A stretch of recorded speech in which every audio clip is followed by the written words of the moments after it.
Анда алтын эрежени бүгүнкү сабагыбызда кабыл алып алайык. Экрандагы жазууга карап, мени кайталайсыздар. Мен 2-класстын окуучусу, оң колубузду көтөрөбүз. Мен 2-класстын окуучусу. Бүгүнкү мекен таануу сабагына активдүү катышып, жакшы бааларды аламын. Жолдошторума жолтоо болбой, тартипти сактаймын. Анткени мен мыкты окуучумун. Ой, азаматтар, сабактын акырына чейин ушул кабыл алган эрежебизди тактырышканга аракеттенебиз. Анда балдар, азыр кайсы эмеске? Кайсылай? Кыргыз чаталышын билесиңерби? Чын Куран айынын канчасы экен? 30-апрель. Анда балдар, бүгүнкү биз сабагыбызды мелдеш сабак катарында өтөбүз. Топко бөлүнүп алайлы. Топко кандай кылып бөлүнөбүз? Мен силерге конверттерди берем. Мунун ичинде сүрөттөр бар. Алаштагы бириктире коебуз. Силердин тобуңардын аты аныкталат. Тез-тез.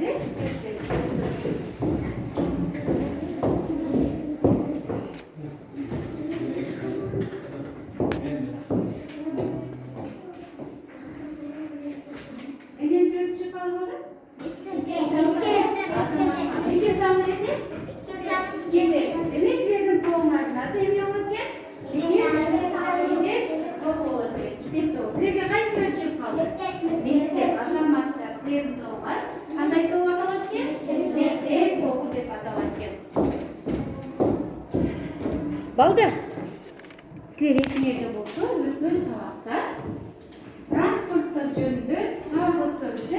Мына ошол транспорттор жөнүндө сабакты кайталоо үчүн силерди мен макеттин жанына чакырам. Келиңерсиңерби? Тапырабай, келебиз дагы өткөн сабакты кайталайбыз. Транспорттордун түрлөрүн билебизби? Кандай түрлөрү бар? Бул кайсы транспорт? Кайсы жерде жүрөт? А булчу? Жолда жүрөт? Асманда аба жолдору аркылуу жүрөт. Ал эми бул силер көрүп турган кайык кайда жүрөт? Сууда жүрөт. А силер көрүп турган машиналарчы? Жолдо. Бул кандай машина? Куруучулар үй курууда керектелүүчү жол транспорту. Булчу? Жүк ташуучу машиналар болот. Булар жеңил машиналар. Жол эрежесин билебизби? Кайсы чырак күйгөндө жолдон өтөбүз? Жашыл. А машиналар кайсы жарык күйгөндө өтөт? Кызыл.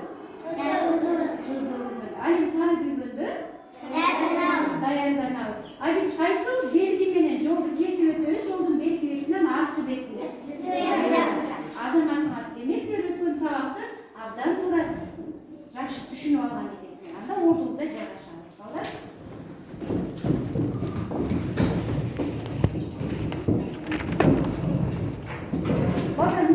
Буюмдарды колдоруңарды алып көргөнчө азыр мен силерге суроо берем, жооп бересиңер. Кайсы буюмдардан, кайсы эмнеден жасалыптыр, балдар кана? Бул эмнеден жасалыптыр? Темирден. А сен колуңдагычы? Чоподон, сен колуңдагы? Жыгачтан. Сен колуңдагы эмнеден жасалыптыр? Жыгачтан. Булчу? Чоподон, чоподон жасалган. Бул темир. Бул кандай буюм? Зергер буюм, шакек бул. Зергер буюм. Сен колуңда эмне экен? Темир. Сен колуңдачы? Жыгачтан жасалган. Кайчы эмнеден жасалыптыр? Темир. Азаматсыңар балдар. Демек бүгүнкү биздин өтө турган темабыз жаратылыш материалдары жөнүндө болот. Окуу китебиңерди 181 бетин ачабыз.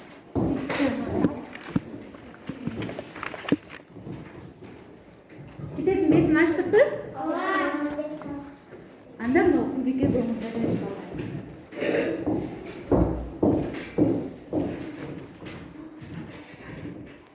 Бул силерде турган күндүн 4 мезгили. Биз азыр кайсы мезгилде жашап жатабыз? Жаз мезгилинде жашап жатабыз.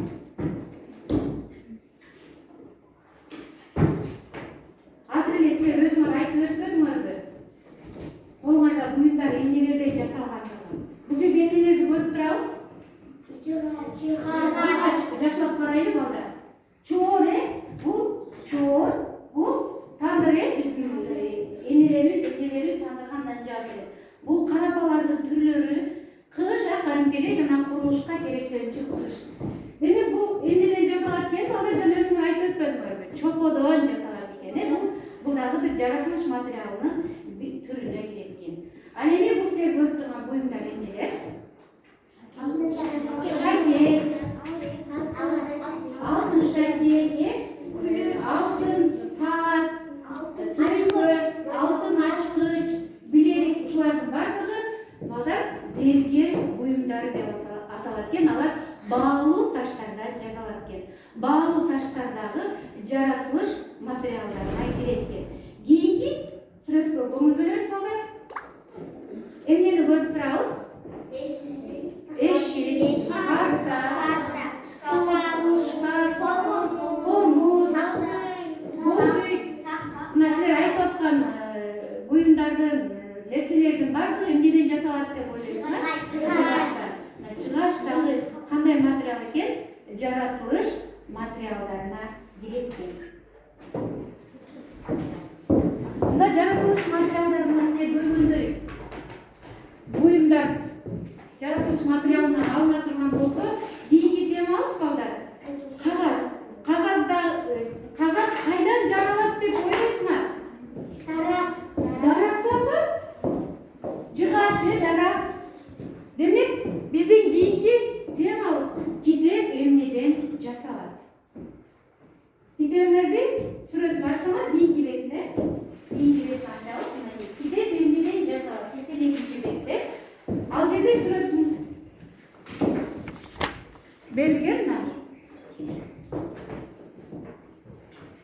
Демек, жыгачты, даракты кыйып, аны машинага эмне экенбиз?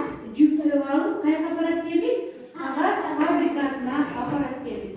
Андан кайра иштетип чыгып, таңгакталган кагаздар иштелип чыгат экен. Ал таңгакталган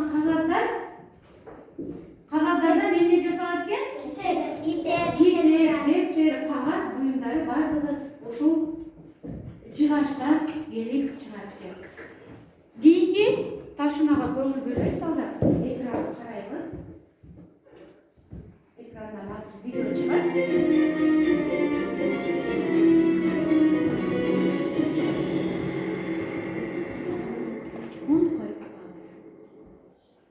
Демек балдар, бүгүнкү биздин өтө турган темабыз китеп эмнеден кантип жасалат.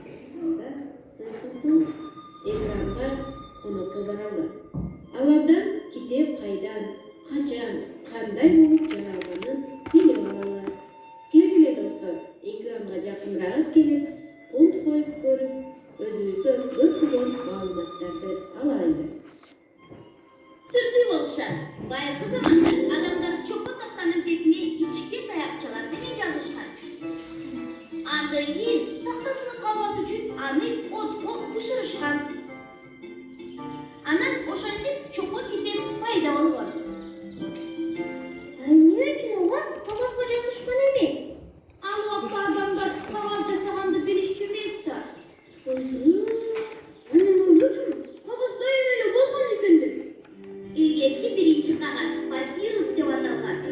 Аны суунун жээгине өскөн чөптөрдөн жасашкан. Папирустун барактары бири-бирине жалыш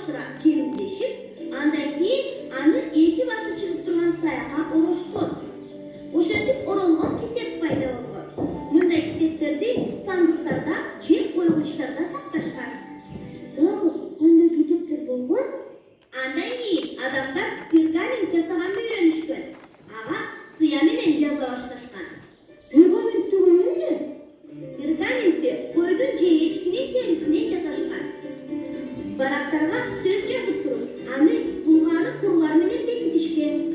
Мындай китептер кол жазма деп аталган. Анткени кол менен жазылган. Мындан ары эмне болду эми? Андан соң адамдар кагаз жасаганды үйрөнүшүп, тексти баса турган станокду ойлоп чыгарышкан. Ошондон тартып китептер азыр биз көрүп жүргөндөй болуп ашкан. Түшүндүбү балдар? Балдар, азыр мен ташмаларды берүүдөн алдын силерге баалоонун жолдорун түшүндүрүп кетейин. Алдыңарга жылышчаларды берем. Көрүп турабыз. Эгерде мен силерге суроо берем, кайсылыгы кандай жооп берди дегенде эң жакшы силерге жаккан болсо, кызыл жылышчаны көтөрөбүз. Эгерде бир аз жакшы болду десеңер, анда 4 кое турган болсоңор эмне кылат экенсиңер? Жашыл желекчени көтөрөсүңөр. Силерге жакпаган болсо, сары жылышчаны көтөрөбүз. Мен бул жерде силердин берген бааңарды баалап отуруп, финишке ким биринчи жетерин аныктайм. Түшүнүктүүбү? Анда балдар, силер азыр жогоруда видеону көрдүңөр да? Анда пергамент деген сөз кездешти да? Түшүндүңөрбү? Пергамент деген эмне экен? Жаңы сөз экен да? Түшүнбөй калдык. Анда балдар, пергамент деген койдун же эчкинин терисинен жасалган кагазды эмне деп коет экен? Пергамент. Ошол эле видеодо папирус деген дагы жаңы сөз кездешти. Бул эмне деп айтты? Эмне деп айтты? Биринчи жасалган кагазды эмне деп коет экен? Папирус деп коет экен. Станок деген сөз, жаңы сөз кездешти. Аны эмне деп айтат экенбиз? Текстти басып чыгаруучу буюмду станок деп атап коет экенбиз. Чопо китепте кездешти. Аны кагаз пайда болгонго чейинки китеп экен. Илгерки байыркы адамдар кагаз пайда болгонго чейин чопо китепти пайдаланып келишкен экен. Силер видеодо көргөндөй аны ысык печкага бышырып алып колдонушкан. Эми балдар, тапшырмаларга көңүл бөлүңүз.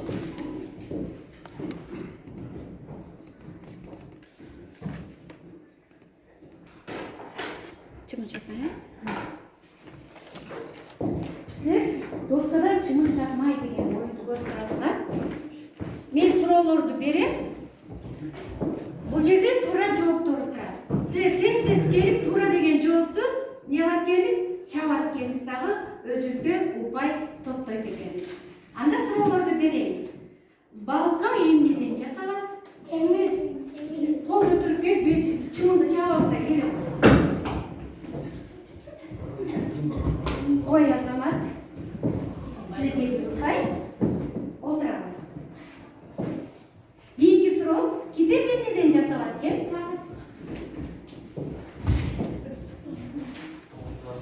Дарактан турабы? Тура, отура кой. Кырсык болгондо кайсы номерге чалабыз? Ой, Азамат, отура кой. Жыгачтан жасалган буюм кайсы экен? Жыгачтан жасалган буюм.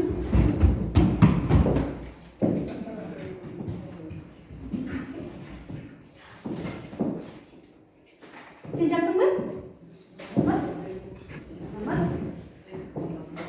Суда жүрүүчү транспорт.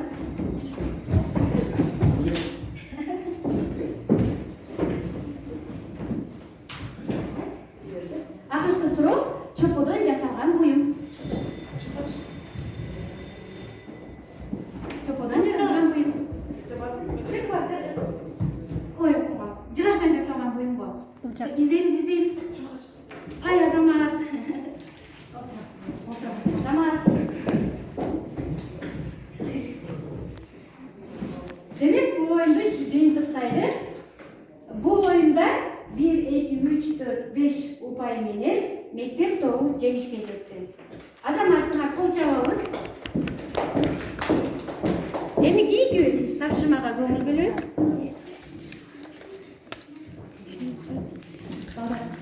азыр бир аз чарчап алды. Эс алып уктасын жасап алайлы. Шамал башталды. Жаңбыр себеп башталды. Шамал күчөп баратат. Жаңбырдар күчөп баратат. Шамал абдан катуу болуп баштады. Мөңдүр жай баштады. Шамал акырдай баштады. Жаңбыр акырдай. Отурабыз. Азаматсыңар балдар.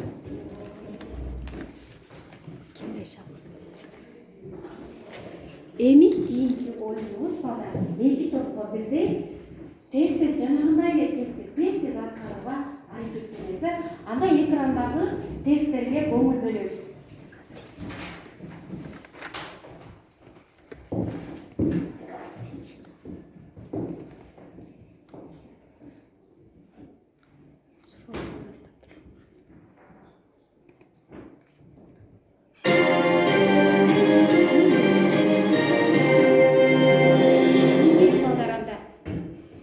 Абада жүрүүчү транспорт кайсы? Туура жообун гана айтабыз. Машина. Азаматсың мектептеби? Абада жүрүүчү эмнеге? Машина. Абада жүрүүчү машина. Самолет. Самолет азаматсың. Кийинки суроо.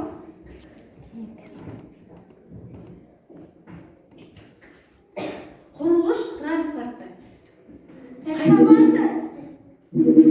туура бардык варианттарды көрөсүз.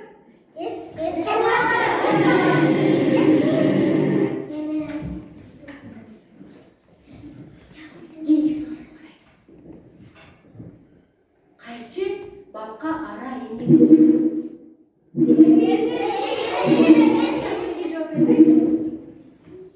азаматсың Нурен.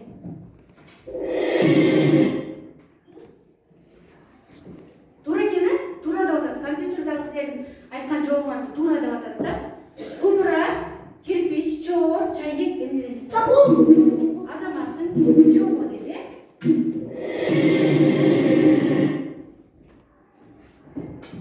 Азаматсың балдар.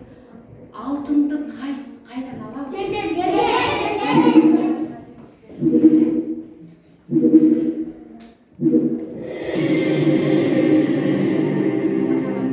Biz bu tapşırmamızı atkarmadık, konuşacağız burada.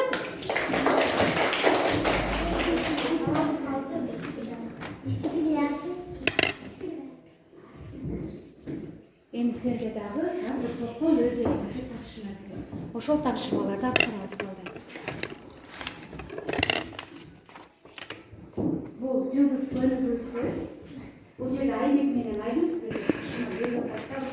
кандай аткарып болду экен карап байкап турушат дейт. Жылдыз бөлүгүсү деген бул жерде китеп деген сөз турат. Анда канча тамга, канча тыгыш, канча үндүү, канча үнсүз, канча муундар турарын тез аныктап, бул жерде сандарын гана жазып коебуз. Ал эми силерге балдар, бул жерде кагаздар деген сөз оюну кагаздар деген сөз тапылган.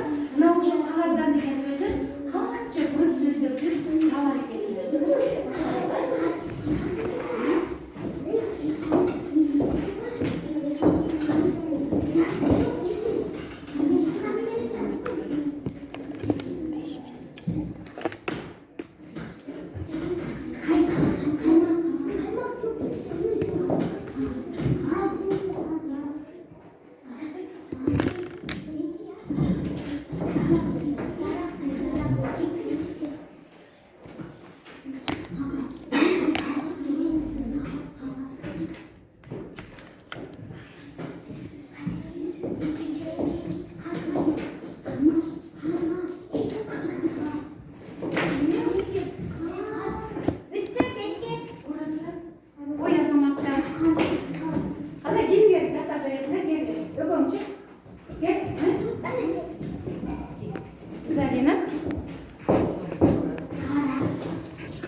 Kitap деген сөздө канча таң бар экен?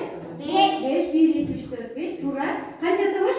2. 2 табыш бар. Балдар эсиңерде болсун. Kitap деген сөздө да дагы 5 кылмыш бар экен. Канча үндүү бар экен? 2, Туура. Канча үнсүз бар экен? 3, Канча муң бар экен? 2, Кана муңга бөлүп коелучу? 2 муң. Азаматсың, отурабыз. Кийинки балдар дайырсыңарбы? Кел. Кел, жогон кел.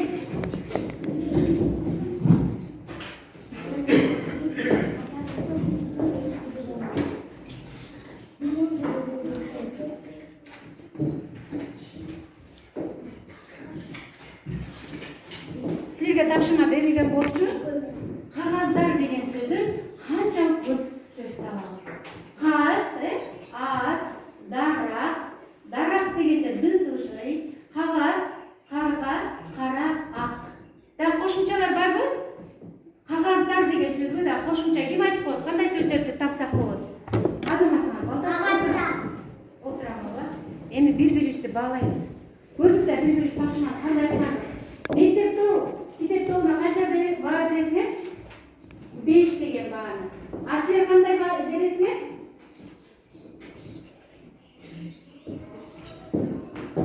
Азаматсыңар. Демек эки топко тең 5тен баа берилген.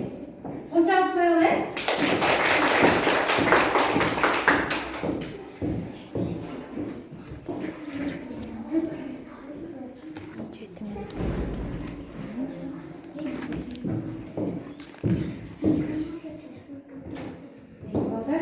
Китептер бир гана жыгачтан жасалбай, азыркы учурда адамдардын технология өнүгө баштады.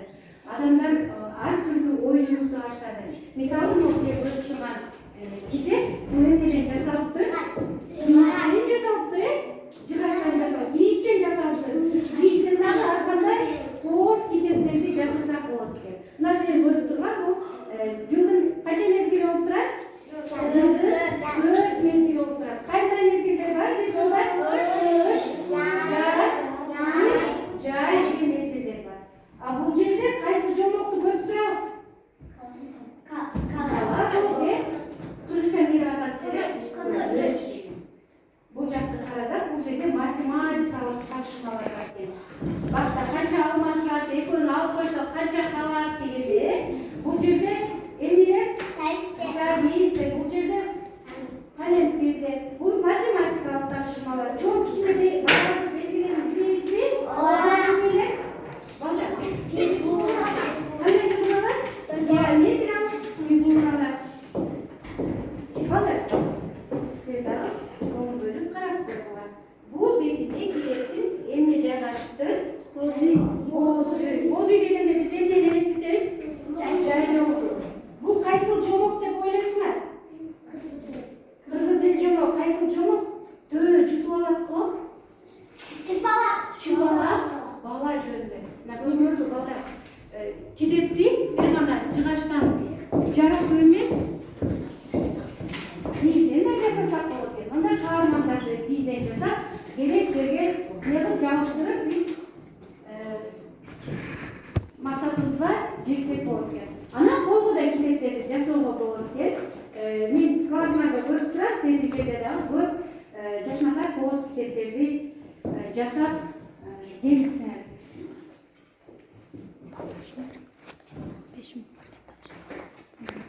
Балдар, анда бүгүнкү сабак силерге жактыбы?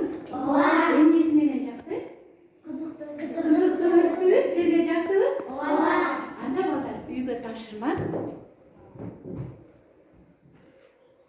Бая айтып өтпөймүнбү? Китепти ар кандай жол менен жасаса болот экен деп. Үйгө тапшырма китептин колго жасалышын жасап, алып келип көрсөтөсүң. Эмнеден жасадыңар? Ичиндеги темасы эмне жөнүндө болду? Кандай материалдардан жасадыңар? Мисалы үчүн, мен силерге көрсөтүп өттүм. Китепти мончоктор менен деле жасасак болот экен, мончоктордун жардамы менен дагы китептерди жасоого болот экен. Демек силерге үйгө тапшырма эмне экен? Китеп жасоо. Эми балдар, биз бир сабак дебедикпи? Кайсыл топ жеңишке жетти? Санайбызбы? Булар 5 та. 5ке 5ти кошсок. 10, 10га 5ти кошсок. 15, 4ти кошобуз.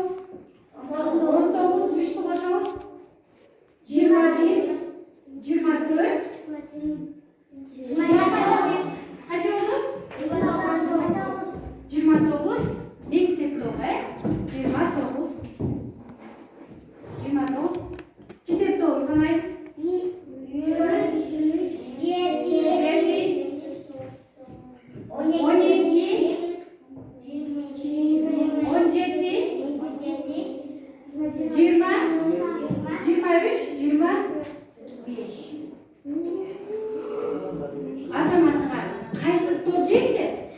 Мектеп топ. Қочап қойылы.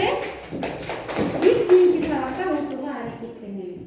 Балдар, ушун менен бизде бүгүнкү сабак соңуна чыкты. Саламатта болуңар, башыңаларды тура тагат карауга